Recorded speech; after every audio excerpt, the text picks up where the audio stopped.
के युग में जहां शिक्षा, कानून, स्वास्थ्य के लिए लोगों को करना होता है हजारों लाखों बर्बाद,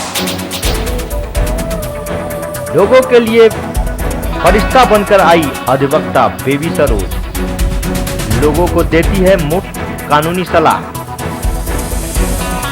वर्षों से आम लोगों के हित के लिए कर रही है जद्दोजहद।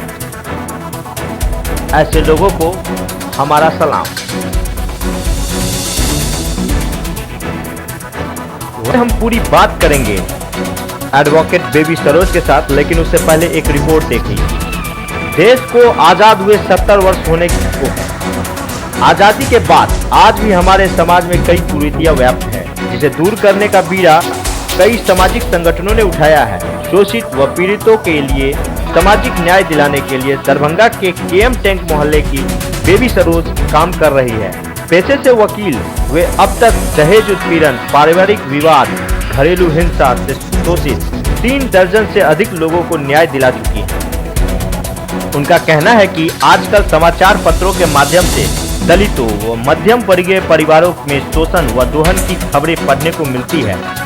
पीड़ित पक्षों को थाना व कोर्ट का चक्कर काटना पड़ता है। इससे उनका आर्थिक शोषण व समय की बर्बादी होती है। वे दोनों पक्षों को समझा बुझाकर मामलों का निष्पादन भी करती है। महिलाओं एवं बच्चों को सुरक्षा प्रदान करने के लिए सुप्रीम कोर्ट के निर्देश पर जिला विधिक सेवा प्राधिकार के माध्यम से कई कार्यक्रम चलाए जा रहे हैं। उनका मानना है कि कानून की जानकारी जन जन को मिलनी चाहिए, तभी उन्हें शोषण से निजात मिल सकती है। कानून की जानकारी नहीं होना भी एक अपराध है। उनका मानना है कि प्राथमिक विद्यालय से ही कानून की पढ़ाई होनी चाहिए, इससे शोषण से मुक्ति संभव है। वे पीड़ितों व शोषितों को कानून लड़ाई में निःशुल्क सेवा भी प्रदान करती है। अगर सरकारी सहयोग मिले तो इसे भी और भी विस्तार किया जा सकता है। दरभंगा न्यूज एक्सप्रेस के लिए गौरव झा की रिपोर्ट। हमारा विशेष कार्यक्रम कानूनी सलाह शाम 5 बजे रात्रि 10 बजे प्रसारित किया जाता है। इसी कार्यक्रम के तहत आज हम आपको मुलाकात करा रहे हैं घरेलू हिंसा परिवार विवाद संस्थान चलाने वाली संचालिका वरीय अधिवक्ता बेबी सरोज से, जिन्होंने कई पीड़ितों को निःशुल्क सहायता दे चुकी है। आप भी इनसे निःशुल्क कानूनी सलाह ले सकते हैं। सामने हैं बेबी सरोज। भारतीय समाज में महिलाओं की दशा सुधारने की तमाम कोशिशें की जा रही है, बावजूद कई मायनों में सुधार नहीं हो रहा है। इसका क्या कारण है? इसका आज महिलाओं की स्थिति को सुधारने के लिए कितना तमाम कोशिश करने के बावजूद भी अपराध घटने के बजाय बढ़ती ही जा रही है। इसका मुख्य कारण है कि घरेलू हिंसा परिवार विवाद की जो संरक्षण का कानून है 2005 का, वो सही जानकारी जन जन तक और गांव-गांव तक नहीं अभी तक पहुंची है। और जहां पहुंची भी है, अदालतें भी हैं, वहां अभी सर्विस प्रोवाइडर नहीं होने के चलते केस जो 2 महीने 1 महीने में लंबित जल्दी से उसका निपटारा हो जाता, वो अभी बरसों चल रही है और चल रही है। इसलिए इससे भागते हैं। आपका मानना है जो कानून सरकार ने बनाया है, संविधान में जो कानून आई है, वो किताबों की बात किताबों में ही रह गई है? नहीं, ऐसी बात नहीं है। जागरूकता आई है, अभी लोग जागरूक हुए हैं। इतने प्रोग्राम सरकार के द्वारा या सुप्रीम कोर्ट के निर्देश पर जो नालसा और डीएलएसए विधि प्राधिकार के तहत जितने भी कानून आए हैं और जागरूक अवेयरनेस प्रोग्राम चलाई जा रही है, इसके माध्यम से महिलाएं जागरूक तो हुई हैं, लेकिन अभी भी वो बिचौलियों का शिकार हो जा रही हैं, क्योंकि कानून के संरक्षण तक एक सतह तक आते आते में वो इतनी भटक जाती हैं और वो इतने माने दिशा भ्रमित हो जाती हैं कि उनको सही प्रोटेक्शन मिलने के बदला वो कहीं और चली जाती हैं। घरेलू हिंसा परिवार विवाद पर ढेर सारी कानूनें बन रही है, बावजूद समाज में हिंसा बढ़ता ही चला जा रहा है, रुकने का नाम नहीं ले रहा है। जहां समाज में लोग आपसी समझौता के तहत मामला का निपटारा करते थे, आज न्यायालय में मामला बढ़ रहा है, ऐसा क्या कारण है? लोग नागरिक आजकल क्या हुआ है, अवेयरनेस प्रोग्राम जितने भी जागरूक प्रोग्राम सब हुए हैं, सामाजिक जागरूकता हो या कानून के द्वारा उसे प्रोटेक्शन दी जा रही है। लोग आधा छीधा तो ज्ञान हो गया है, लेकिन पूर्ण ज्ञान नहीं होने के चलते ही ये घटनाएं बढ़ती जा रही हैं, क्योंकि लोग ना पूरा सही मंजिल तक पहुंच नहीं पा रही हैं जहाँ उन्हें कानून सहारा देगा। क्योंकि ये समस्या जो है, कानून भी तभी या प्रशासन भी कोई भी महिला को तभी प्रोटेक्शन देती है जब वो एक सतह पे वो समस्या आती है, लेकिन आज समस्या सतह से नीचे है। इसलिए वो सही मायने में कानून का सहारा या प्रशासन का सहारा लेने के बजाय वो आपराधिक घटना से दुर्घटना में बदलती जा रही है, हत्याएं से हत्याएं दुर्घटना होती जा रही है समाज में। क्या आपको लगता है घरेलू हिंसा कैंसर का रूप समाज में लिए जा रहा है? जी बिल्कुल लिए जा रहा है, और इसका मुख्य कारण यही है कि लोगों में अज्ञानता है। कानून की सही जानकारी न होना एक अपराध है, और सही जानकारी के अभाव में ही ये घटना से दुर्घटना होती जा रही है। क्या सरकार द्वारा जो जन जागृति अभियान चलाया जा रहा है उससे समाज में उसका कोई असर देखने को आपको नज़र आ रहा है? कानून आश्रय बन सकता है, जन जागृति स्त्रियों के भीतर चेतना जागृत कर सकती है, परंतु ये भी तभी कारगर साबित होगी जब तक कि कोई भी पीड़ित महिला अपने इसके लिए ना कहे, आगे हाथ बढ़ाए कि मुझे सहारा दो। जब तक वो इसके खिलाफ, अत्याचार के खिलाफ आवाज़ स्वयं नहीं उठाएगी, तब तक इसमें कोई कारगर सुधार होने की संभावना नहीं नजर आती है। घरेलू हिंसा बढ़ने का समाज में क्या कारण है? इसका मुख्य कारण है ज्ञान का अभाव। जहाँ लोग ज्ञान नहीं, सही जानकारी नहीं होना, इसलिए जाने अनजाने में लोग अपराध करते भी हैं और सहते भी हैं, जिससे ये दुर्घटनाएं बढ़ती जा रही हैं। लोगों को ये सही जानकारी ही नहीं है कि हमें क्या करना चाहिए और क्या नहीं करना चाहिए, और कौन सा कार्य करने से मैं अपराधी बन जाऊंगा या नहीं। अगर कानून की सही जानकारी उन्हें हो जाएगी तो हो सकता है वो अंजाम की जानकारी होने के चलते वो अपराध ही नहीं करे, जिसके चलते वो अपराधी कहलाते हैं आज। क्या आपको नहीं लग रहा है महिलाओं में आज के दौर में जो जागृति आ रही है, महिला सशक्तिकरण हो रहा है, इससे हिंसा बढ़ रहा है समाज में? नहीं, जागरूक तो हो रही है महिला।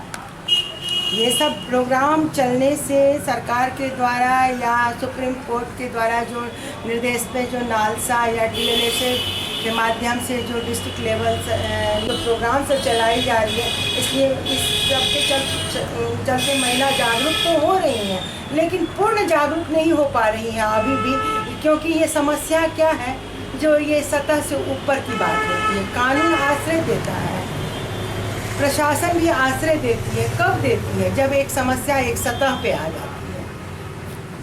लेकिन ये समस्या जो है घरेलू हिंसा, ये परिवार में होती है, और घरेलू लोगों के द्वारा ही, घर के ही लोग प्रताड़ित करते हैं घर के ही लोगों को।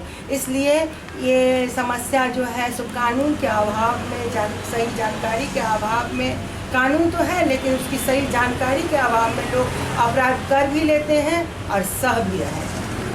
तो क्या आपको लगता है जो कानून की जानकारी वो समाज में सही लोगों को सुधारना है तो कानून की जानकारी बचपन से ही, बुनियादी शिक्षा के तौर पे ही होना चाहिए, ताकि बचपन से ही जो आए दिन घटनाएं घटती हैं, IPC की जो सब धाराएं मुख्य रूप से, जिसके तहत हजारों रोज एक कैदी आते हैं, बंद होते हैं या विचाराधीन होते हैं, या उनको सजाएं भुगतना पड़ता है, ये सब कानून की नहीं जानकारी होना ही मुख्य कारण है।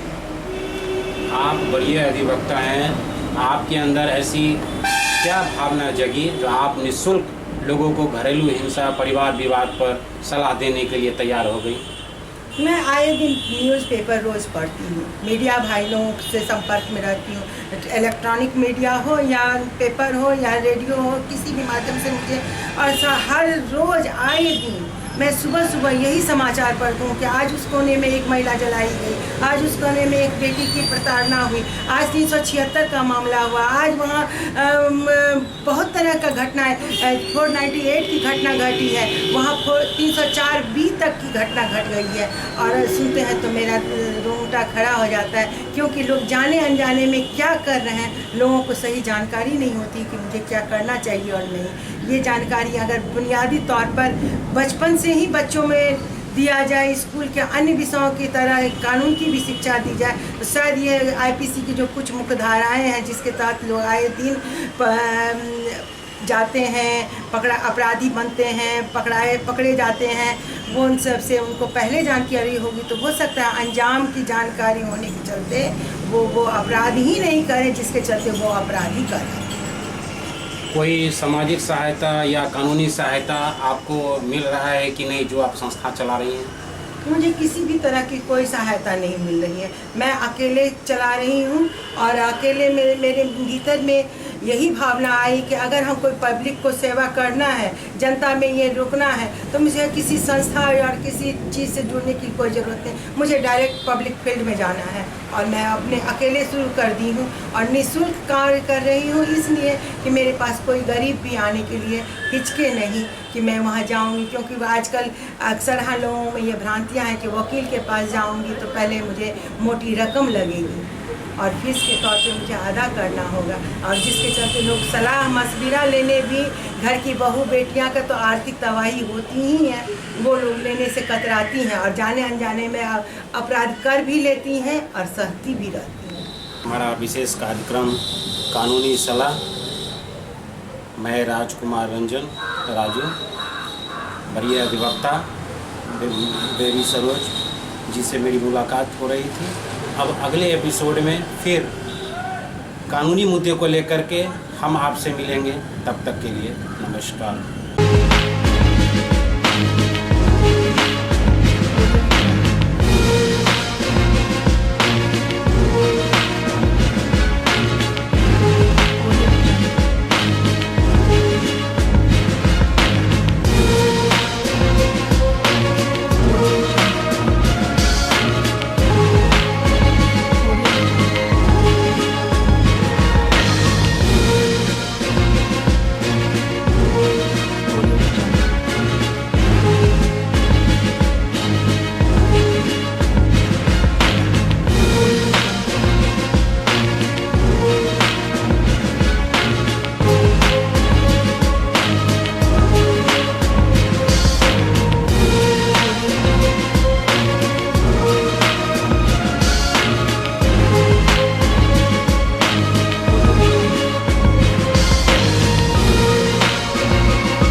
दिखाएंगे मिथिलांचल की पूरी खबर राजनीति की हो या सामाजिक सरोकार की,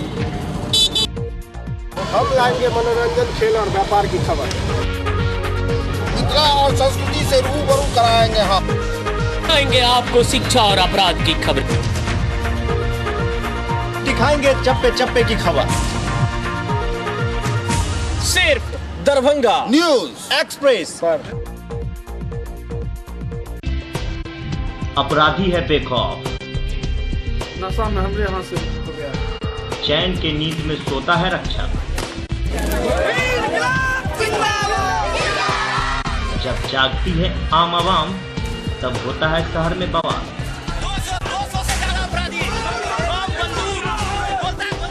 तब जागती है जिला प्रशासन और होती है कार्रवाई। पर जिला में महिलाएं कितनी है सुरक्षित हम बताएंगे आपको, तो बने रहे हमारे साथ। हम दिखाएंगे वारदात की पूरी दास्तान सिर्फ दरभंगा न्यूज एक्सप्रेस पर।